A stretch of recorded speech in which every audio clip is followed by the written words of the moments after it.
창세기 10장 6절에서 9절. 10장입니다. 창세기 10장 6절에서 9절. 그리고 함의 아들들로 구스와 미스라임과 붓과 가나안이 있다. 사실 함의 이야기는 야벳과 셈 사이에 끼어 있는 이야기입니다. 어쩌면 이 이야기를 통한 특별한 의미가 있을 수 있다는 생각입니다. 함은 4명의 아들들을 두었습니다. 그런데 이 아들들은 부정적인 의미를 가지고 있습니다. 만약 내가 함이었다면 이렇게 부정적인 의미의 이름을 자녀의 정체성으로 정해줄 수 있을까, 이런 점을 한번 생각해 보았습니다. 자녀에게 이름을 정해주는 것은 좀 좋은 것을 미래지향적으로 지어주었을 것인데 그렇지 않다는 거죠.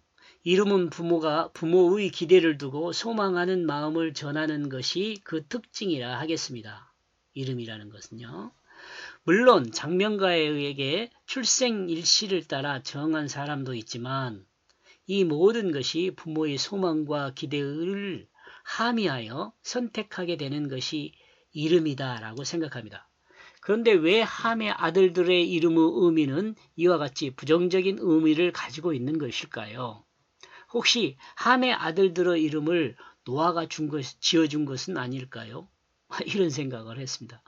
우리나라에서도 할아버지가 손자의 이름을 지어주는 일은 흔한 일이기 때문에 그렇습니다.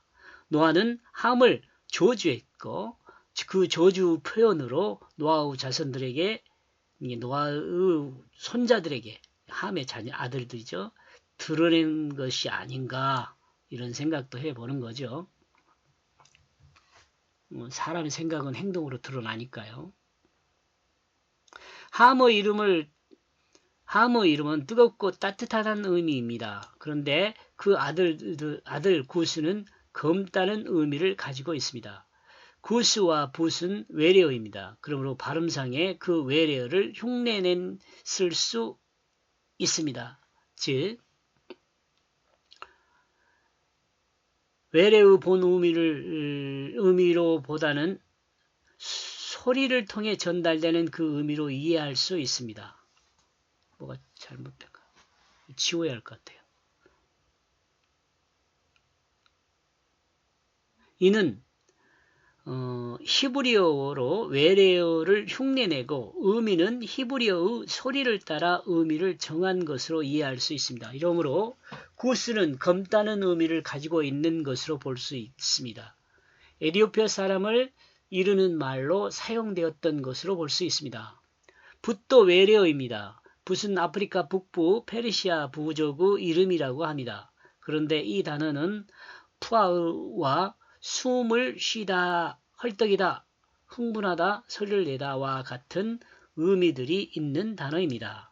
그리고 가나안은 잘 알려진 것 같이 대부분 낮아지다는 의미를 드러냅니다. 그러나 가나안은 정복하다는 의미도 있습니다. 그리고 굴복시키다는 의미도 있습니다. 언어는 화자의 관점에 따라서 달라지고 또한 동사일 경우 화자의 위치에 따라서 그 의미가 정반대의 의미를 갖는다는 것을 우리가 알고 있습니다. 예를 들면 고라는 단어가 화자로부터 떨어져 멀리 가는 것은 가다라고 해석하고 또 화자를 향하여 오는 경우에는 오다로 이해합니다. 이처럼 같은 단어가 입장에 따라서 정반대의 내용을 전달하기도 한다는 것을 우리는 생각해야 합니다. 이런 점에서 가나안의 의미가 낮아지다는 의미를 해석하기 위해서 이 해석의 위치는 어디에 있는지 또 어떤 사람인지 이런 것에 대해서도 관심을 가지고 이해해야 한다는 것입니다.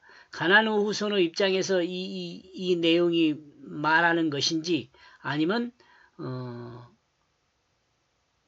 반대 가나안을 정복한 사람의 입장에서 말하는 것인지를 그 관점을 따라서 이해해야 한다는 것입니다.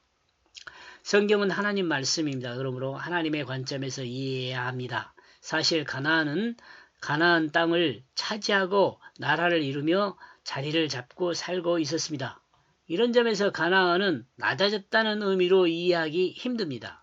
그러나 하나님의 관점에서 장차 가나안은 이스라엘 백성의 땅이 될 것이고 또한 가나안은 이스라엘의 종이 될 것이기 때문에 이와 같이 말씀하고 있다고 볼 수 있습니다. 그리고 가나안 땅을 차지해야 할 이스라엘 백성에게 이 말씀은 힘이 되었을 것입니다. 꿈을 꿀 수 있죠. 믿음을 가질 수 있죠. 등등. 하나님의 구원의 역사를 향하여 나갈 수 있는 힘이 되는 것입니다. 이스라엘 백성은 하나님이 주신 가나안이란 말씀을 통해 구원의 역사를 행할 수 있게 되는 결과를 가져올 수 있었다고 봅니다. 그리고 구스의 아들들은 스바와 하월라와 십다와 라마와 샵드가와 가입니다. 그리고 라마의 아들들은 쉐바와 드단입니다. 이 구스 아들들 옆에 기록된 의미들은 소리를 따라 히브리어 사전에서 생각한 의미들을 기록해 놓은 것입니다. 여기 옅은 글씨로 해 놓은 거예요. 구스 아들들의 이름의 의미는 그렇게 명확하지가 않습니다. 대부분 외래어이고 그리고 사전은 그 이름들이 지명임을 말합니다. 이런 점에서 그 의미를 히브리어와 소리가 비슷한 것에서 찾기로 저는 했습니다. 이 소리만 비슷한 것에서 꼭 찾는 것이 아니라 소리를 일단 비슷한 것으로 찾고 그 다음에 의미를 전달하는 것을 또 그 문맥상의 의미와 이렇게 연결해서 의미를 정리해 본 것입니다. 그리고 아들들의 이름의 의미를 생각해 보았습니다. 그러므로 만약 위와 같은 의미가 어느 정도 가능성이 있다면 구스 아들들의 이름을 통해 전달하는 하나님의 뜻인 사람이 하나님의 말씀을 듣지 않고 자신의 신성한 모습을 유지하지 않은 것을 드러내는 것이라고 볼 수 있습니다. 지금 이렇게 해석을 했는데 이 의미들로 이렇게 유추해 보니까 이 사람들은 구스의 사람들은 하나님의 말씀을 듣지 않고 하나님의 신성한 모습을 유지하지 않았던 것으로 볼 수 있다. 마치 노아처럼 하나님의 신성을 더럽혔던 것을 생각해 볼 수 있습니다. 하나님의 신성을 더럽혔다는 것은 노아가 포도즙을 먹고 그 벗은 몸으로 누워있던 그 모습에서 이렇게 표현하고 있습니다. 노아가 하나님의 신성을 더럽던 것은 포도를 통해서였습니다. 그러므로 이 내용을 생각하면 많이 마시고 비틀거리며 땅에 엎드러지고 또한 떨고 흔들리는 사람을 말하고 있습니다. 이는 술에 의해 변해가는 사람의 모습을 그리고 있습니다. 어쩌면 노아의 마지막 모습을 따라하고 있는 것처럼 보입니다. 술 취한 모습이요. 그리고 그 아들들 중에서 라마의 아들은 쉐바와 드단이다. 그들의 이름도 외래어입니다. 라마의 아들들의 의미도 알 수가 없습니다. 그러므로 라마의 형제들이 살았던 것과 같이 당시의 흐름의 시대의 문화에 포로가 되어 천천히 흘러가듯 살았음을 드러낸 것으로 저는 이해했습니다. 그때 당시에 그렇게 문화에 흡수돼서 천천히 흘러가는 것으로. 그리고 구스는 낳았다. 그 니무롯을. 그는 상처를 입게 만들었다. 그는 이 땅 안에 처음 연걸이다. 함은 구스를 낳고 구스는 니무롯을 낳았습니다. 그런데 이 니무롯이 연걸입니다. 그러므로 함의 아내는 니무롯의 유전자를 가진 사람이었을 수 있습니다. 왜냐하면 야벳과 셈은 니무롯의 조상이 아니었기 때문에 그렇습니다. 그러나 야벳과 셈의 딸들 중에 누군가가 구스 아내가 되었다면 거인의 유전자를 누군가가 가지고 있었든지 가리기가 어렵습니다. 구분하기가 어렵다는 거죠. 니므롯이 사냥꾼이었다면 노아의 자부 중 한 사람 또한 몇 명이 가인과 라멕의 자손 한 사람 또는 몇 명이 세 명이니까 이렇게 표현한 거예요.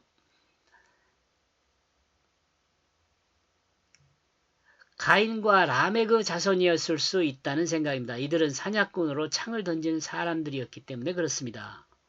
창을 찔러 사냥한 사람들을 네안데르탈인이라고 한다고 합니다. 그리고 창을 던지는 사냥꾼을 호모사피엔스라고 합니다. 창을 던지는 사람은 그래서 멸망을 했고, 창을 찌르는 사람은 멸망을 했고, 창을 던지는 사람은 호모사피엔스로 지금 현재 인류 조상이 되었다고 과학자들이 이야기하죠. 이 창을 찔르는 것은 창이 무겁고 튼튼하기는 하지만 동물들의 직접적인 공격을 받을 수 있기 때문에 위험했다고 해요. 그러나 창을 던지는 것은 창은 가볍고 그다음에 여러 명이서 공격을 할 수 있고 동물들도 로부터 멀리 떨어져 있었기 때문에 좀 더 안전하게 살아남을 수 있었다 이렇게 이야기를 하더라고요. 영걸은 용봉한 것에서 유래한 단어로 거인, 폭군, 강한 자 등의 의미로 사용됩니다. 구절에서 언급하고 있는 것을 생각하면 힘으로 다스리는 거인이란 말로 이해할 수 있습니다. 만약 이것이 사실이라면 함은 형제들의 종으로 살아야 하는데 오히려 종이 아닌 힘으로 다스리는 자의 모습으로 그려지고 있다고 상상해 볼 수 있습니다. 9절 그는 강한 사냥꾼이 되었다. 여호와를 향하여 이와 같이 그에 대해 말하게 되고 있다. 여호와 앞에서 니무롯 같은 강한 사냥꾼이다.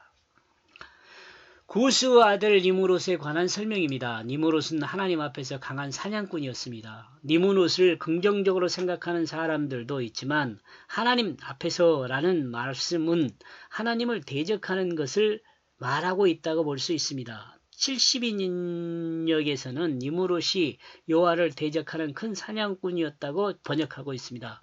그리고 그는 우상숭배를 일으키고 하나님의 다스림을 벗어나 자기중심의 나라를 세웠다고 봅니다. 그러므로 그는 우상숭배를 일으키고 하나님 다스림을 벗어나 자기중심의 나라를 세웠다고 봅니다.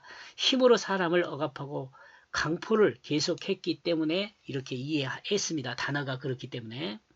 만약 이것이 사실이라면 니무롯은 가장 구체적으로 하나님의 통치를 벗어나 이방인의 모습을 드러낸 사람이라고 볼 수 있습니다. 노아 이전의 사람 중 라멕이 이와 같은 사람이었습니다.